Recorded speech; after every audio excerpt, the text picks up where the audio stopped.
This is the Aftermarket Radio Network.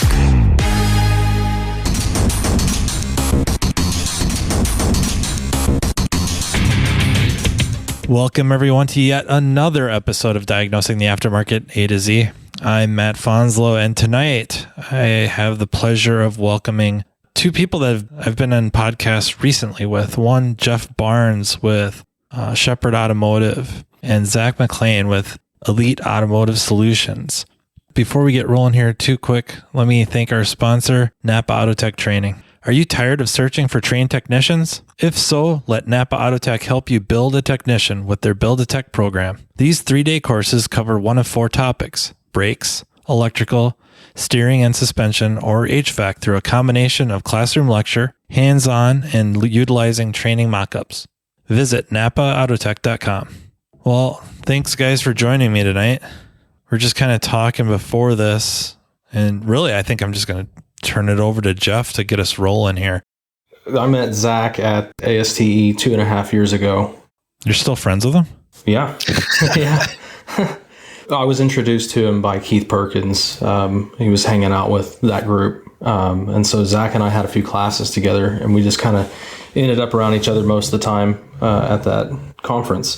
One of the things he told me right before he left our final class was that he was leaving the industry and that he was fed up with it and he was going back to college and moving on. He was not the only one who said something like that. My other tech that was with me had said that he met another technician that had told him that he was leaving the industry and he was fed up with it.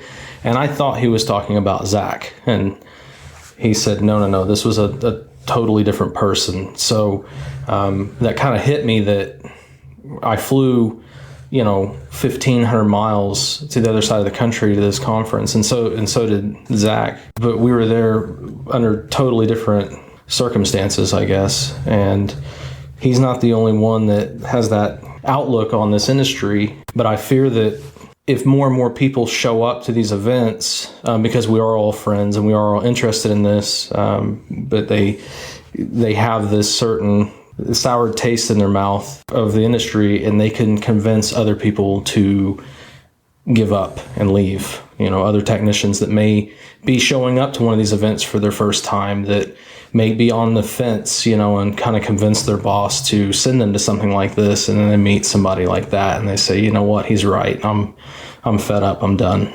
Well, like somebody that's rah cheerleader can sometimes kind of go in the other direction, past reality, to where you overlook a lot of the issues and just get really, pumped up or passionate about what you're doing, at least in the short term, right? We all kind of know about seminar high. When you go to a training conference and you come back just really charged up to go for it and get back to cars and all that, kind of an excitement.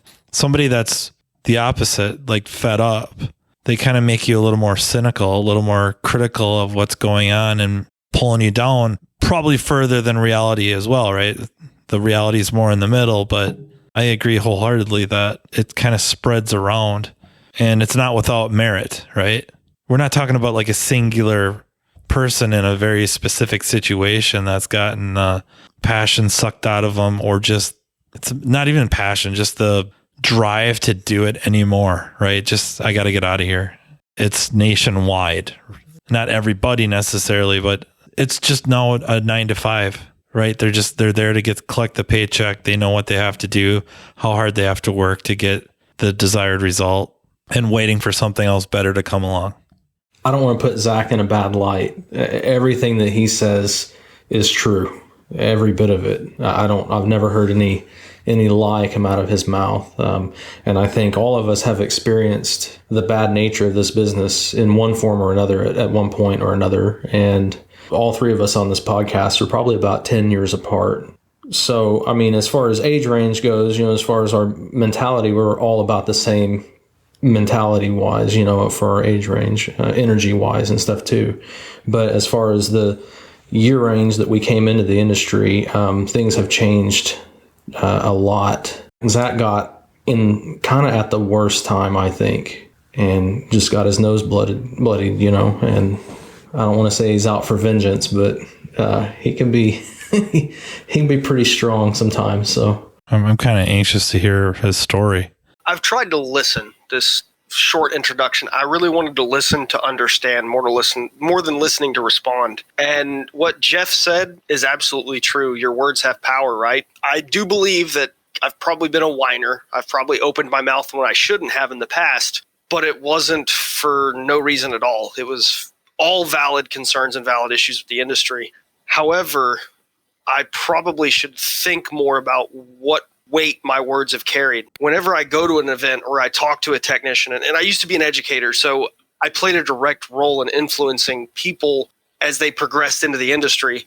I should have known better, I guess, is a phrase to use. Be careful what I say, because no matter how I feel, I shouldn't tarnish the image that someone else has for this industry, because there's a lot of positives going on.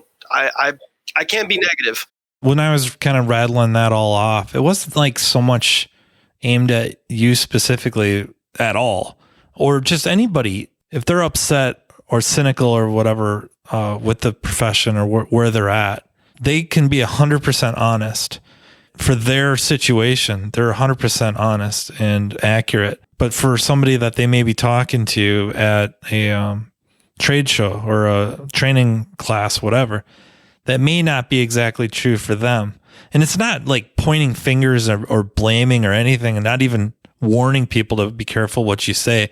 It's just kind of a awareness of, if I'm sitting next to you telling you how great it is, just how awesome this profession is and how good it's been to me and all this stuff I've been able to do, that's not necessarily accurate of the entire profession, right? My experience, where I'm at, luck of the draw, career-wise at the shop or position at the shop or any of that. And the same goes for the other direction too, where it's like, I got to get out of this. You know what? That fleet job's looking really good about now. Or I think I'm just going to go drive truck, man. I can make more money and I think I'll just drive truck. And they're not wrong. Like, for their specific situation, they're probably right, but it doesn't necessarily represent the profession as a whole. That's really all it was. It's not calling anyone a liar or exaggerating or anything of that nature at all. All three of us have a valid point, but I never saw the perspective that Jeff had. So I think there's some value in this discussion, a lot of value, actually. I guess one example, I'm hoping to hear more about yours specifically, but I just caught this video on YouTube. Yeah, his name is Nick. I probably shouldn't even try to say what his last name is, but I want to say it's like Nick Engley or something like that. Is it Nick Nikai? That could be it. But he starts out, and his YouTube channel is a few years old, and he starts out, I think he's a Toyota technician, dealer tech, and he bounces around. Like, he's at a Toyota dealer for a while. Then I think he goes to like BMW, and then he's back to Toyota, and then I think he went somewhere else. Well, I think within this last year, he's completely out of auto repair. He's at a fleet shop working on everything from light trucks and trailers to semis and trailers. He loves it. I think he misses cars, but a lot of the BS is gone. You know, like, he's getting a good salary. He's getting paid all the time. He's not fighting for hours. He's not racing a clock. If he's got to go drive 45 minutes to pick up a truck or trailer or both and drive it back, he gets paid the whole time. You know, I get it. Comparing that $10,000 vehicle in your bay versus that $100,000 or more semi that's a company vehicle, commercial account, that vehicle makes that company money, and every minute it's sitting in your bay is costing them. They don't want you calling them with a price. They want you to call them when it's done. I get that difference, but we're going to hemorrhage talent. And we don't know if he was a really good tech or not. I'm not going to say he is or isn't. He could have been phenomenal.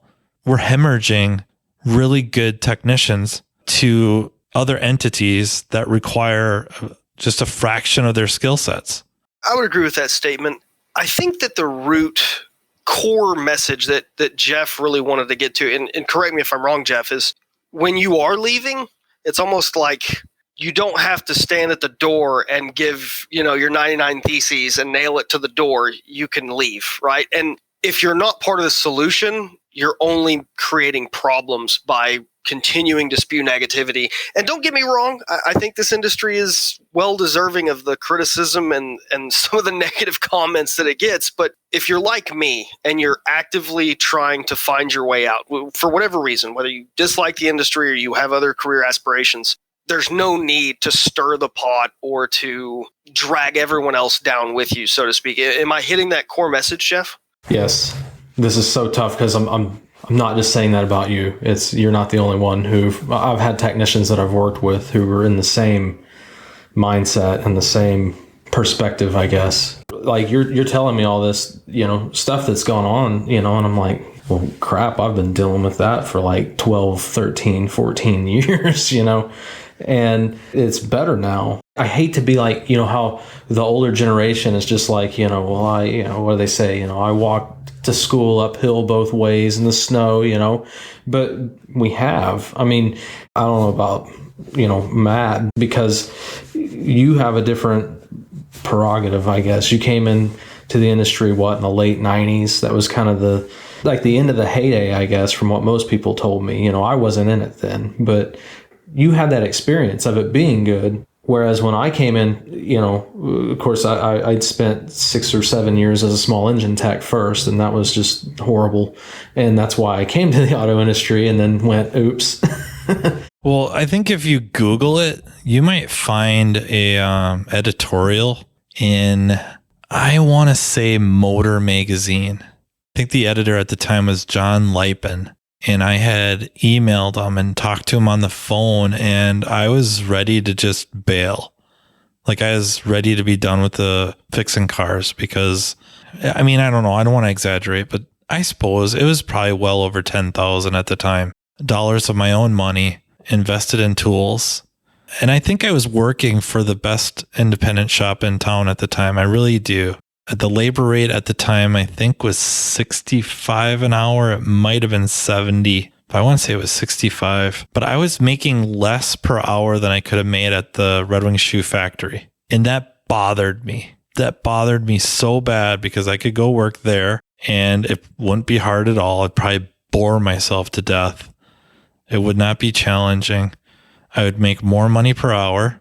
I would have a really nice benefits package, health insurance, life insurance, short-term, long-term disability, a retirement, 401k. It was like, what am I doing here? How stupid do I have to be doing this for a living? I just remember structuring the question on how do I go to my boss and what can I do to help the shop do better so that I can do better. It's a short editorial. It's not like there's this lengthy response from him on what to do or even all that much help on the phone. But yeah, it finally came down to kind of almost threatening to quit, getting a few pay bumps and scheduled pay bumps that finally at least got me over the freaking factory. I think there's other places I could have went and made more, maybe even some other shops that were paying on commission, but I would have been doing stuff I did not like to do. This shop, I got to do what I like to do and stuff like that. But it's not like I got into this and right away it was just all sunshine and rainbows. There was many times where I was questioning my sanity. Like, how smart can I really be to keep doing this? And it's like, you're not that smart. You just can't be that smart. You might be smart enough to fix this car. You're dumb enough to do this for a living. That's kind of what I was telling myself. I think we're all probably reflecting because as you were describing that, I was drawing parallels. Like, I don't want to turn this into an episode about my experience in the automotive industry, but I started my career in 2013. So this marks 10 years for me this year. And when I first entered the industry, I was gung ho, loved cars. Just all I wanted to do was diagnose, repair, and maintain vehicles. And I started out in the heavy duty diesel industry, and then I went back to automotive, which I had a formal education in. And roughly the 5-year mark, I was pretty disillusioned, I guess would be a good term. And I had an opportunity to go teach. I left the repair industry, day to day, even though I didn't leave the automotive industry as a whole. And I guess I could say I saw the other side, right? As you were describing the boot factory example, you had a 401k, you had, good pay, you had all these things. And I experienced that. I mean, I didn't have amazing pay. I was a teacher, but I mean, I had amazing benefits. I had health insurance. I had those things that I had never experienced it. And I guess it kind of soured me even more for the industry. I was like, where was this when I was a tech? As I progressed through my career and I had to move jobs for my wife and her career, I just couldn't see myself continuing in this industry as a technician. You know, I couldn't see myself in a bay. And I just got more bitter, more upset. Like, why did I waste my time? I felt like it was a waste of my career. Like I had set myself back. I feel a lot of those same emotions or descriptions that you were giving about the boot factory example. I think I had a similar experience. Yeah, and it really took, I don't know if the skill gap is quite the right terminology, but certainly the shrinking of the talent pool to start driving things up. You know, now being a tech is much better than it was. I mean, at least for me, even 10, 15 years ago, it's way better now. I'm going to play devil's advocate here. I don't think there's a shrinking of the talent. I think what used to be the talent was already very, very, very small. Cars were just easier to work on. Those guys were not the talent. If they'd have stayed, they would not be the talent right now. I think the talent right now is the young guys that understand computers and cell phones, and I mean, I can use one, but these guys that are, I don't know, what's a Raspberry Pi? You know what I mean? Like that's a computer. I've never dealt with all that. These guys are doing some crazy stuff. I hate to be that way, but I kind of feel like as a diagnostician, when I came in to the industry, what would have been considered the smart guys around town, they were knowledgeable. They had seen everything. They could remember everything. And they got out, not because they were old, but a lot of them got out because they didn't want to work on the new cars. So if they were truly talented, they would still be around, I think, if they were physically able. For 98 years, the Napa name has meant quality parts and service. It also reflects top quality training programs to help you build a more successful vehicle repair business. No doubt, the technician shortage is impacting everyone, but you're not facing this battle alone. Napa has the solution by making Napa Autotech training available near you.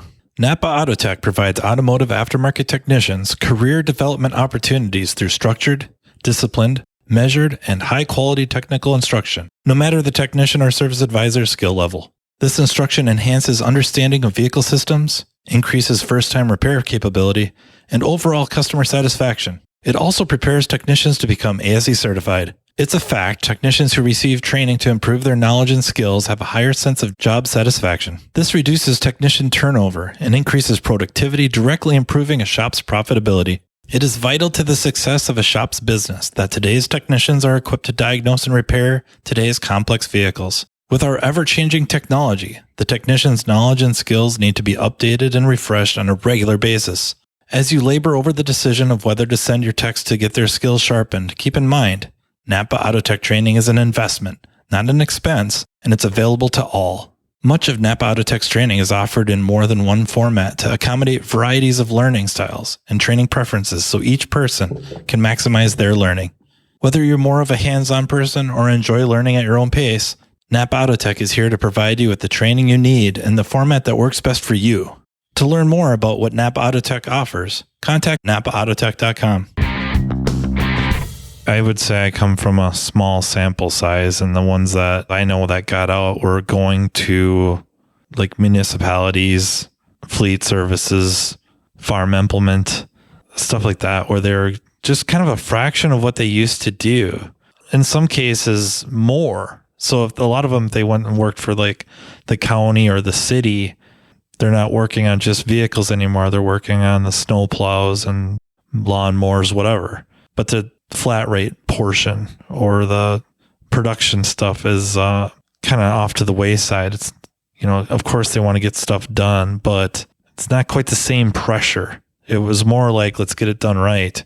That's the stuff I got to see more of. I'm trying to think of people that could really go early on, when I started versus as the cars started getting more and more complex, when we started getting more multiplexing and OBD2 was really showing up in the bays, how many would leave because they just like they couldn't do it anymore? And offhand, I can't think of any. I'm not saying there isn't any, but offhand, I can't think of any.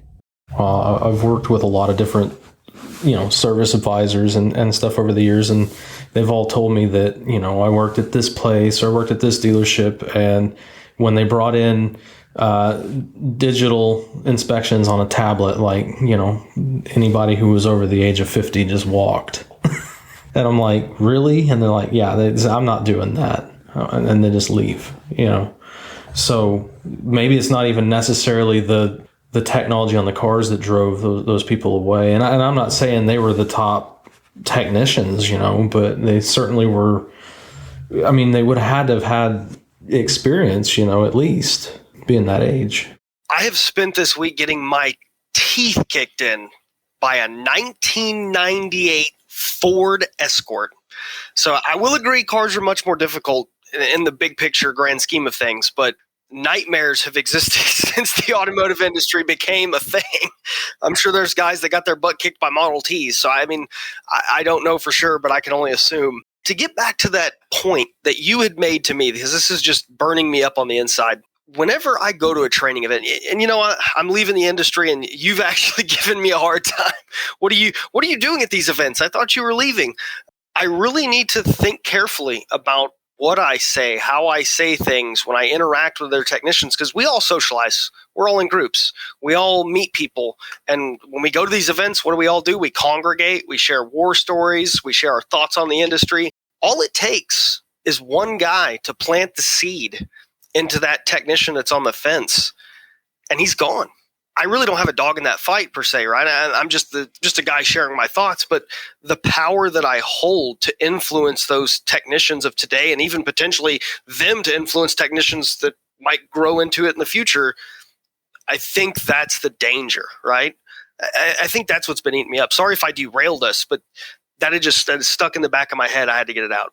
I'm trying to think about what it would be like for you if you'd have hung on for another, 2 or 3 years. If you'd have switched shops enough. I've only worked at 2 automotive shops. Now, I've worked at them multiple times.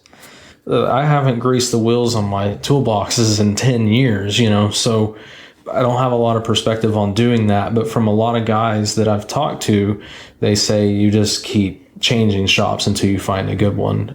And I know about where you live, and I know about the shops around that area and stuff too. And so, sometimes you may have to pack up and move. And I know that you've done that before. So I'm just trying to think about where my turning point would have been. I mean, like right now, like I want to stay in the industry, but I might shift what I do, just because of stress and other factors on my body and stuff, because I just don't want to do the physical stuff anymore. I want to get out of it early enough to where I don't wreck my body so that I can enjoy the rest of my life. But I don't want to leave. I'm trying to think about the turning point for me so I guess I was about your age, 28. Like I've told you before, like I don't know if you've ever experienced it, but being a flat rate technician, trying to earn a living doing oil changes at 0.2 hours, doing flat repairs at 0.2 hours, and getting fed scraps, and getting 3 hours a day to get my 5 hours a day of flat rate hours done in between the oil changes was really difficult. Finally, it took me a long time. I finally said, I'm just going to find another shop. And I didn't have to look far. It was literally the first place I called and the first place I interviewed. And that was it. I didn't interview anywhere else. I didn't apply anywhere else. So I lucked out. Matt talks about chances and luck. Mine is pure luck. I don't know, like if I left right now, how difficult it would be to find another good shop. And so you giving up is not a bad thing. But as far as someone who's influential in this industry and someone that I rely on and someone that other technicians rely on for your insight and knowledge and help and your energy. You got a lot of energy that I don't have. I wished you would have found what I found in the shop that I have now. I've thought about it. My situation's a little unique. I actually graduated high school at the same time that I got my associate's degree. I went into college and didn't go straight into industry until about a year or two later.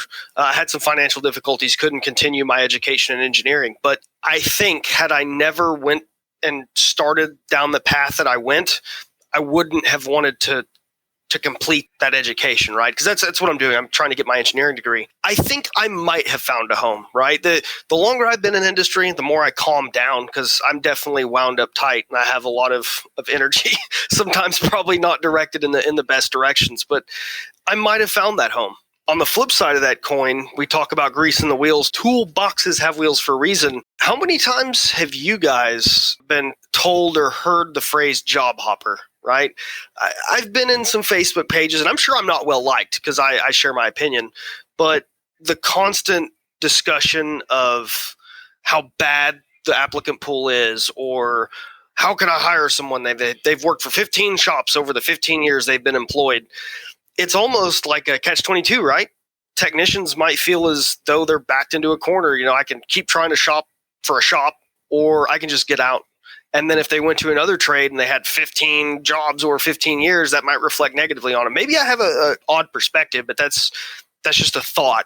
I don't know what that means by job hopper. Like, I've heard employers don't like when they see that you don't last for a year. It's like you worked here for 6 months, and then you worked here for 2 years, and then you worked here for 5 years, and then you worked there for another place for a year. And they don't like that because they're worried about loyalty. Yet you, the individual, also have to look out for yourself and your family too, where just like interviewees, you're interviewing somebody to hire. I don't know how much I buy into like these interview processes and all that. I don't know.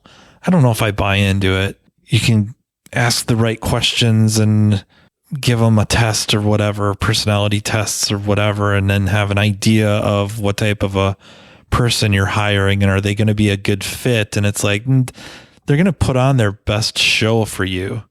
And then you hire them. And then a month later, 6 months later, you're going to figure out who they really are, right? Their true colors are going to show. And I think the same thing for places that hire you. Like, this is a great place to work. We take really good care of our people and all this and that. And then in 6 months, you find out that that's not necessarily the case, or the owner doesn't have your back the way he said he has your back, stuff like that. When the writing's on the wall, what are you supposed to do? Well, I've only been here 6 months. I got to stick around for another, a year and a half, so it doesn't look bad on my resume. It's like, no, I'm going to get out and try to find that good shop. So I don't know what that means, job hopper. I'm sure there are people like that.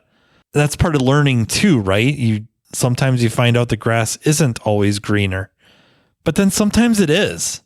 When you're going out there looking, say you're that technician who's looking for the greener grass. And the turning point for me, when I finally just drew the line, I had been flirting with the idea of either working for myself, going back to school, whatever the case may be. It was, I want to say it was August of 21, whenever my wife and I moved back to our home state from her job we had to relocate for. And I was just very adamant about trying to find a job, stay employed rather than go out on my own. I had fears of self-employment, and I went and found a shop. I was very, very slow and deliberate in how I interviewed them, so to speak. I told these people, I was like, hey, look, I want to find somewhere I fit. I want to find somewhere I can enjoy to work. I'm not in a hurry. I want to make sure that this is the place for me, right? And I even did like 2 days of, I went in and I worked side by side with them to try to get an idea of what their environment was like, what their processes were, how their employees felt. And they put on a great show. They talked the talk, and it just blew up in my face. And I'm sure there's three sides to every story, right? I made some mistakes whenever I worked there, and I'll be the first one to admit them, and I own them. I take my own advice. I look in a mirror when I'm looking for the problem. A lot of responsibility, it lies on my shoulders. but that was that breaking point. It seemed as though the grass was greener, and it just ended up being a disaster. So I guess that's double-edged, man. You can either find your home or you can be pushed over the edge. To be honest with you, I don't believe any shop or any interviewee they're going to embellish. And it's not just with shop owners, but I see it a lot with shop owners. Shop owners live in their own little world.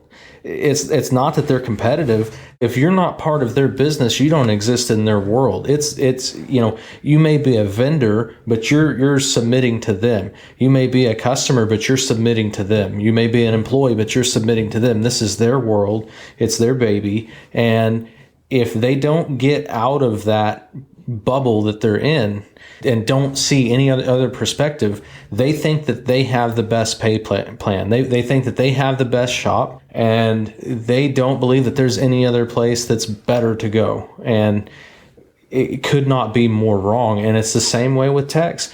For years, I didn't know any other techs. I just worked so much. When I got on Facebook, it wasn't for work. When I went home, it wasn't for work. It was turn that crap off. I think a lot of problems that we see with how technicians are treated is not intentional. It is learned actions that have in the past maybe worked and worked out for the shop for the better. And if they don't get out of that bubble and learn anything different, then they're not going to do anything different. They're just going to do what they know, what's worked in the past. It's at the detriment of the industry. It's at the detriment of their employees. I don't want to say a lot of the changes for the better are going to be on the shop owners, but you know what? They're the ones in control. Regardless if we're in a technician shortage or not, they're still in control, because if they just decide to go out of business, well, we don't have anywhere to work. And if we don't decide to go open shops and do things better ourselves, then we're kind of screwed. So, we rely on each other, and we can kick and scream and get angry, or we can start moving around looking for the better shops. The shops are going to have to start getting rid of the bad guys that need to go do something else, and give those spots to technicians like Zack.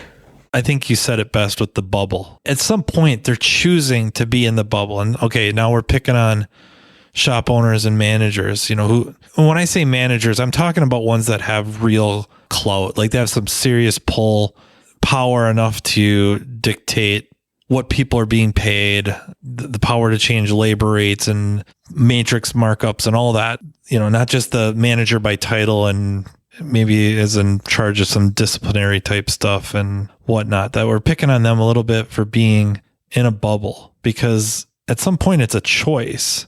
I'm agreeing with you in that it's not so like evil intentions or real selfish intentions on their part. It's no news is good news, but I'm not going to put much effort into looking into this. Like, we feel like we pay our people really, really well. We take really good care of our employees without ever really diving into what is the cost of living in this area? What is the cost of living within a certain radius of our shop? If you live 15 minutes away, what does it really cost to buy a house? What are the cars cost? What does food cost? Part of it is they probably don't want to know, because it would be a very, very sobering day. Their wives have to work. Their husbands have to work. They would never make ends meet. We find ways of working around vehicles. We can't get this part. We can't get that part. We, need to get this to work. Shop owners included, they'll find the way around. Like, we'll work that out. We'll figure it out. We can take some of those same skills and put it towards the business. And it's like, okay, I'm potentially here underpaying my entire staff 20% just for BS numbers. What do we got to do to bump that up? Like, do I just bump the labor rate up? Maybe that's the answer. But like, really studying, what does it take? And accepting that, wow, like, all this time I thought they were doing really good because, they're doing better than I ever did. And I bought a house and I've lived in it for 30 years and I'm about ready to pay it off. And my house payment's $700 a month. It's a skewed idea. And then our employees have the same issue with their bubbles, right? We all have this, I guess I know I've talked about it before. It's egocentric bias, and that's what it is. And it's something we have to fight. It's like an active fight against our worldviews, how we see the world through our eyes. And we have to be aware of that actively.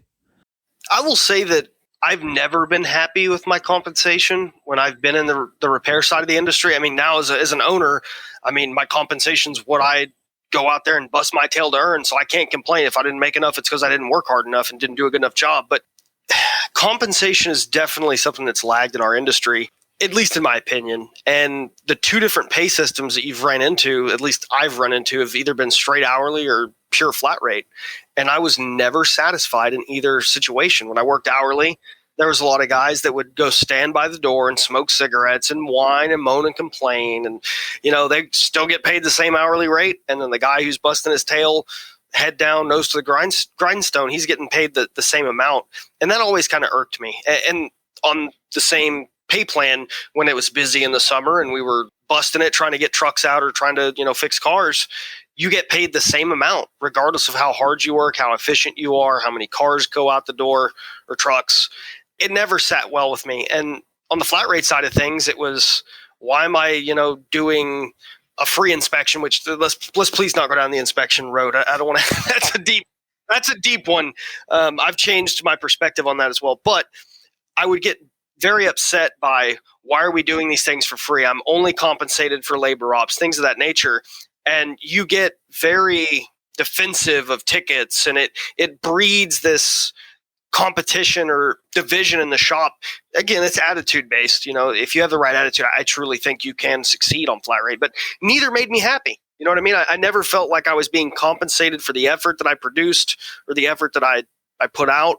I was either paid a flat amount or, got whatever I got, good luck, warranty, engine job, have fun.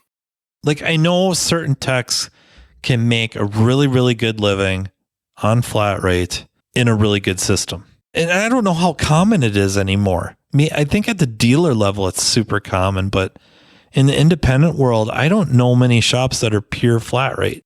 I would say 90% of them in Oklahoma City are flat rate. Really? That many? Wow. Oh, yeah. You know why? Because the shop owners don't know any better. In their mind, they can't put the puzzle together on how to pay someone hourly or salary. They can't do it. This is how we pay. And a lot of reason is because they don't do the books. They don't do the numbers around here. They're grease monkeys, and they own a business. They don't want to do the book work. They don't want to do the numbers. They could give a crap. We just put them on flat rate. We have the constant flow of cars coming in. If we need more money, we just turn more cars. I've heard it before where if you pay a tech too much per hour, they'll just slow down. And it couldn't be more wrong. But I've heard that there's a balance, well, if you pay them, you need to see how many hours you need them to flag, and then you need to target what they should make. That's just such a backwards thinking.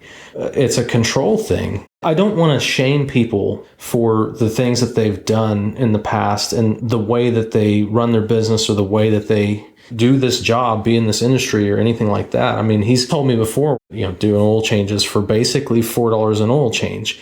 And he's going, well, F that, that's stupid. I wouldn't do that, and I'm going, come on, man, don't make me feel that bad about it. Like, this was 10 years ago. The fix for everything in our industry, it's not, the salary's not the fix.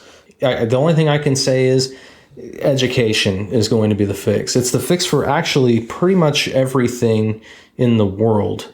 Our brains can comprehend a lot. Our hands, our body can do a lot. We can work really, really hard. If we spend that energy and we work on the wrong things, we don't direct our energy in the right way, we'll never get any better. And so I believe that education will be the fix for our industry. I think it's going to be kind of a requirement, but that will lift so many shops out of this, I don't know what we would call it right now, a slump. I wish it would have happened sooner. we've got such an uphill battle. And how do I reach these other shops if I'm not working for them? You know, I have to get in the ear of their technician. I'm not going to get in the ear of their owner. That is not going to happen. They're not going to listen to me. But right now they will listen to their technician because they're going to go, oh, crap. Yeah, you know, I probably better listen to him because it might leave. Yeah, that's the thing with a lot of the podcasts. Our profession-wide, whichever one you want to call out, is after a while, it seems like it's a lot of preaching to the choir. You know, a lot of people listening to this, they already know, you know, that we got to have the material out there. So that we got to talk about this stuff. It's got to be out there in the ether so it's accessible by those that don't know. But that's how do we reach the ones that don't? Not just the podcasts. It's the training conferences, the networking conferences that you see most of the same people time and time again. And like, I think Vision this year, some numbers I heard, I thought they said something like 1,000 new attendees. And it's not to diminish anything. It's not to take anything away from Vision or any conference. 1,000 seems like a lot, but in the grand scheme of things, it's nothing, right? If the conference was attended by 5,000 technicians, what percentage of the entire profession population? It's minuscule. How do we get all the others involved? Another sign of it is involvement with like ASE and the mobile app and reading the comments on some of the questions. Like there's a question that involves a pressure waveform. And the mobile app, the aim isn't so much the discriminating versus knowledgeable and less knowledgeable. It's really about maintaining or increasing your education level and learning about these new things. Like, so you're getting a lot of people responding, the comments, like, who tests like this? I've never seen this before in my life. This is not real world. That's a lot of the shops, a lot of the technicians out there. They have never heard of in-cylinder pressure transducer or just a pressure transducer.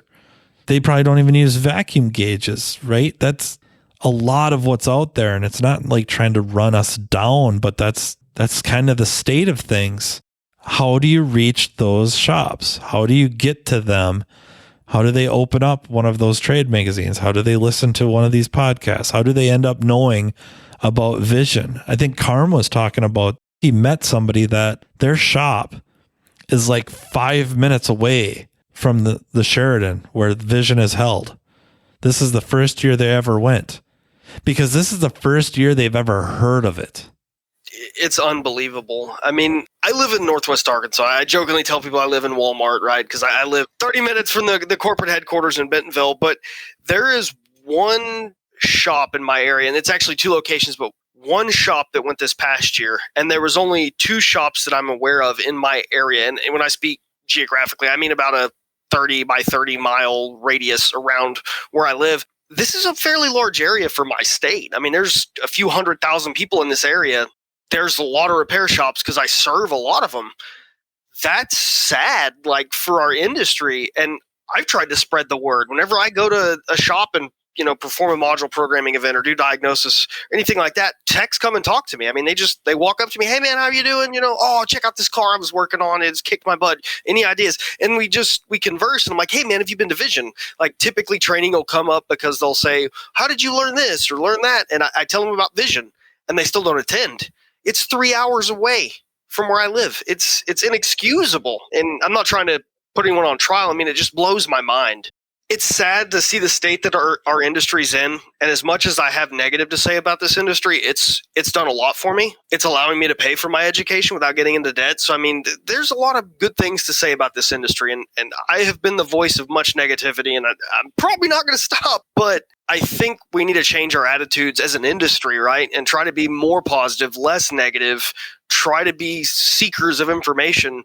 The problem is how do we change those attitudes outside of our echo chamber? Because realistically, the people that are going to listen to this, the people who talk to each other at Vision, we're the same guys. It's so difficult. That's the $1 million question. 6 months ago, I was picking up parts at the local warehouse here, and a shop owner, she stopped me and she said, hey, you work for so-and-so. And she said, we're switching over to one of the major shop management systems and you're using it, can I ask you some questions about it? And I'm like, yeah, sure. We've been using it for a little over a year. And she asked me how to hide cash payments, and I'm like, okay, well, I don't deal with the money. And so I was like, but there's a lot of free training on this certain, shop management system. Before she walked off, I said, hey, let me ask you a question. I said, are you guys going to any training? What do your technicians do? And she said, oh, just the if they're having Thursday night trainings or whatever. And I said, okay, let me stop you there. When is your training conference? And she told me, and I said, that's about the time that Vision's happening. And she said, well, what's Vision? And I said, well, it's a big conference. It's 5 hours away. If you guys are going, why don't you just shut the shop down and send your techs? I don't think they did. I don't know. And that may be the technician's choice, but I looked heavily when I was in Kansas City this last, couple months ago. I looked heavily. Of course, Keith and his guys were there. I think there may have been one other shop from Tulsa that was there. Aaron Woods, he's out of Stillwater. Him and his shop was there. Otherwise, I didn't see any other Oklahomans there. There's such a massive disconnect, right? There's nothing bad with management training. I took some management training last Vision, not the one in 23, but 22. I took some management classes, and it opened my eyes. I never had perspective related to the front of the house, so to speak, or the counter side of the business. And when I opened my own business and started to deal with customers, whether it be a shop or a retail customer, I was blown away. Like I do everything. If it wasn't for me, this business wouldn't run, right? And I had my entire perspective shattered in front of my eyes. And the same is also true in the other direction. The people in the front of the house, they think that without them, nothing's going to happen. And we're both right, but we refuse to see the critical role that each of us have and try to understand how to work together as a team. I cannot count how many times the service writer would storm up angry, throw an RO on a toolbox, and the same be true with a technician. They would get mad. My parts aren't here. Get this thing out of here. And we fought. There's no teamwork. It's full of anger and apathy. We all hate each other and we just don't care. And we're back to that 9 to 5 mentality. It really bothers me that it's that way in this industry. I get a few messages from time to time about similar situations and trying to adjust their pay plans. And I don't know that I have the answer. I really don't. The pay plan we've been going with, I feel like people like it, is that base hourly rate. You're punched in, you're getting paid. I don't want to blow it out of proportion that it's like so much money, but it's not a little bit either. It's not like lowballing you. If you didn't do anything but clean shop for 40 hours, you wouldn't have enough money to pay for anything. It's not like that, but I don't want to imply that it's so much that you're good to go either, because on top of that, we have a kind of a profit sharing setup where the shop has a monthly nut. We have obligations in that this is what pays for everything. At the end of it, there's $0 left. All our bills are paid, all our base salaries and all that. And then after that, employees get a piece of that. And it's all based on, the percentage of it is based on, time and skills or whatever. Like what do you bring to the table? So it adjusts that way. But the idea is every little thing you can do and every big thing you can do that incurs ethical profit for the repair shop benefits you and everyone.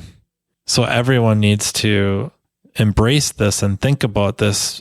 That's maybe its biggest drawback, is it's a big picture to consider, that there's a reward for you're out to lunch and you overhear somebody talking about their car problems and you go over and introduce yourself and hand them a card and maybe build up a rapport and some confidence that they call and bring their car down to the shop. That's increasing car counts. It's increasing average repair order. Like anything that results in ethical profit for the shop benefits everybody. It feels like we have a good team thing going. Like there's no repercussions for you or little repercussions, at least directly, for putting down what you're doing and going to help out a coworker. That competition isn't really there.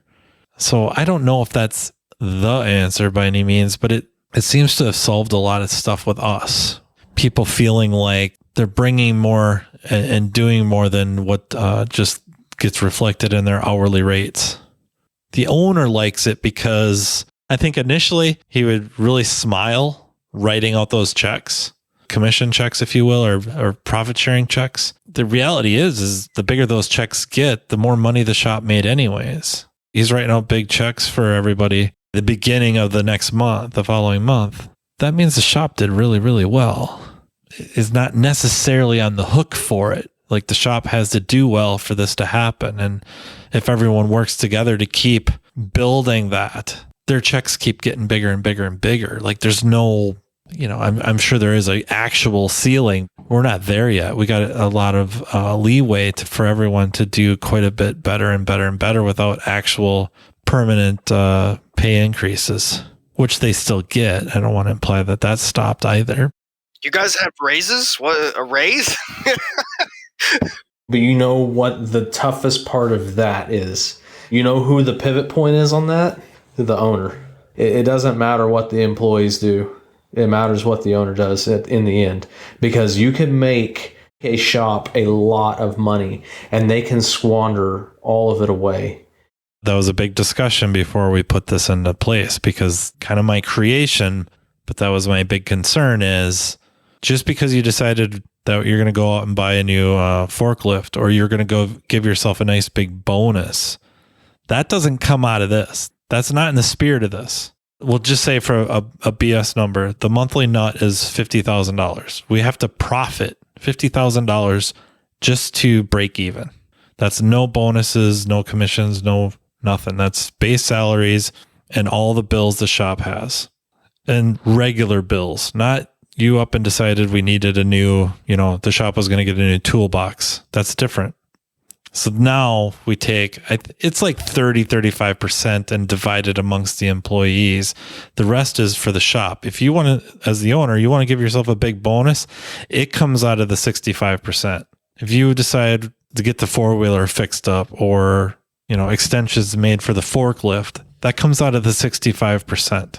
It's a little bit of a buffer there, but like you said, they still have most of the power. I love that concept, the system that you described, because it took the good from both systems that I've experienced and eliminated all the bad, right? So instead of, hey, John, I'm hold this transmission up, I can't get this bolt started. Hopefully you're using the correct, safety equipment and stuff. But if someone's in a bind, you're not going to say, well, too bad. I'm trying to turn this 3/10 oil change out the door. I can't help you. And it also discourages that guy that stands by the door and smokes cigarettes and whines. Everyone's holding each other accountable. The entire shop lives or dies as a team, right? They all succeed or fail as a team. Shop owners love to say this phrase, at least the ones I've spoken to, is skin in the game, right? That's all the flat rate, hardcore, flat rate's the best. Skin in the game is their favorite phrase.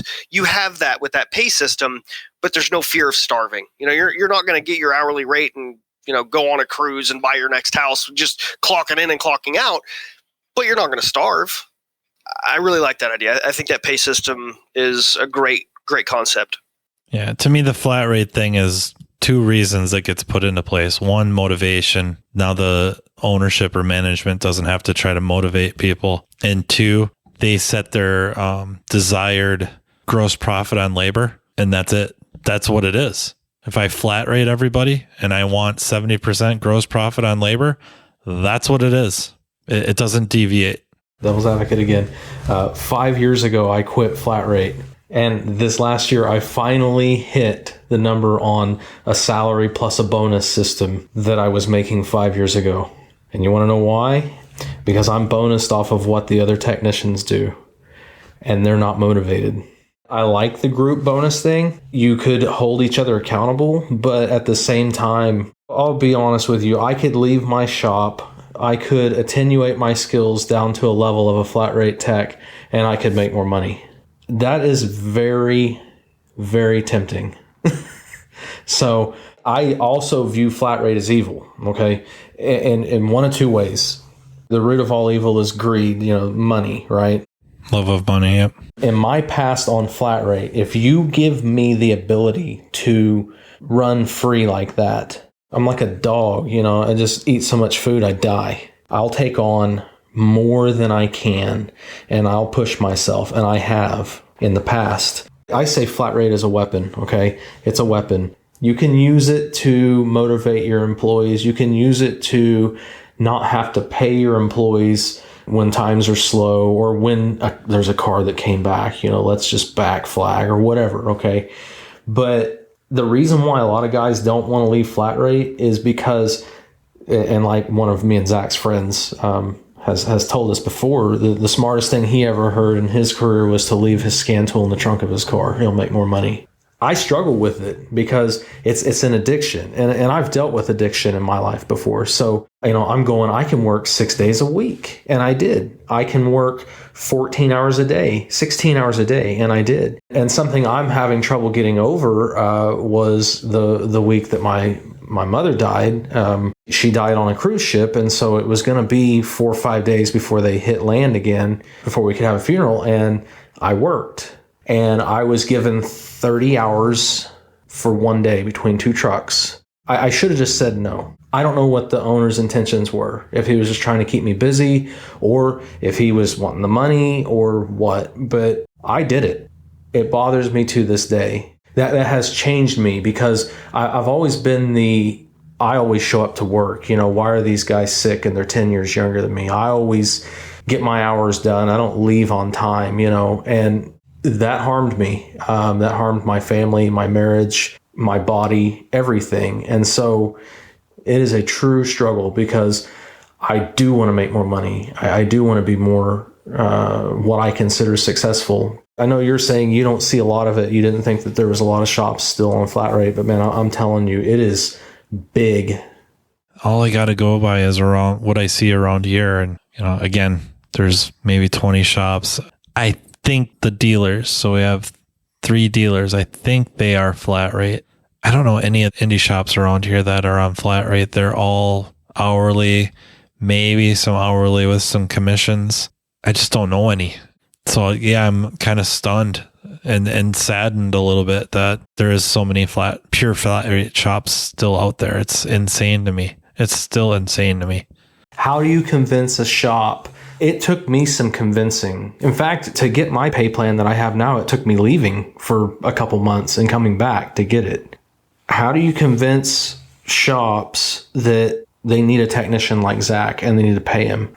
How do we keep these guys? How do we keep them in? And I almost think it's like a drug to some guys, like it really is. Like, you see how much you can make this week, The other issue with that is, we chase people out of the profession, or we make them go into business for themselves, and then they're our competition, and that kind of starts diluting things, where now there's more bays per car than there would have been if they didn't go out into business for themselves. And that's its own set of issues. Like, you're kind of diluting the pie, if you will, dividing it up into more pieces by taking good people and making it so they're so disgruntled that it's like, well, fine, I still want to work on cars, so I guess I have to go into business for myself. And then, not that you want to stifle entrepreneurs and stuff like that, but in a way, it's somewhat counterproductive as well. And then they might fall into the same trap. Not that